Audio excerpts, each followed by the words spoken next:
Susan Stiff, and I'm the Area Director of Public Relations for Starwood Hotels in Denver.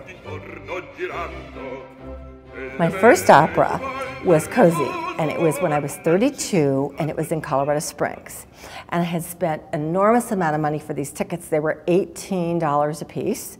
And I had recently been married, and I didn't know then that I needed to tell my husband over and over and over and over again what we were going to do.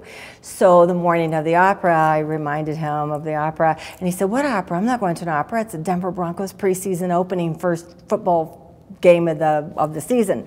So I went by myself, and with an attitude of, "I will show you, I'm going to go to the opera by myself."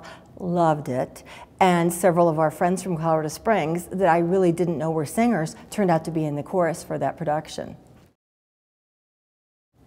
I like to travel, I like to do unique things, and I can say in the past few years probably some of the most unique things I've done involves opera.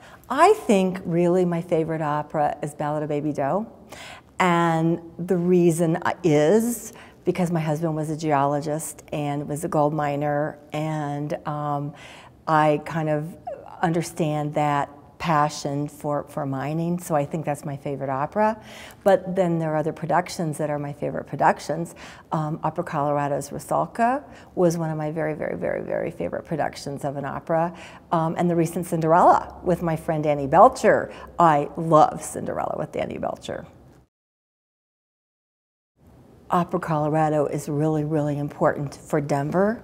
I think being in the hotel business, having a city with opera companies, ballet, symphony that are healthy, that have great productions, it is so important to the city, to the tourism industry, and so that's overall on tourism.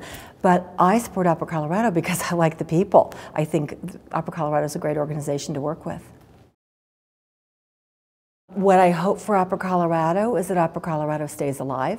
I know this is a tough time for performing arts organizations, and I think probably the best thing we can do as volunteers is spread the word about our performing arts organizations and also about community outreach and arts education outreach, because I think that's kind of the key to keeping these programs alive, these organizations alive.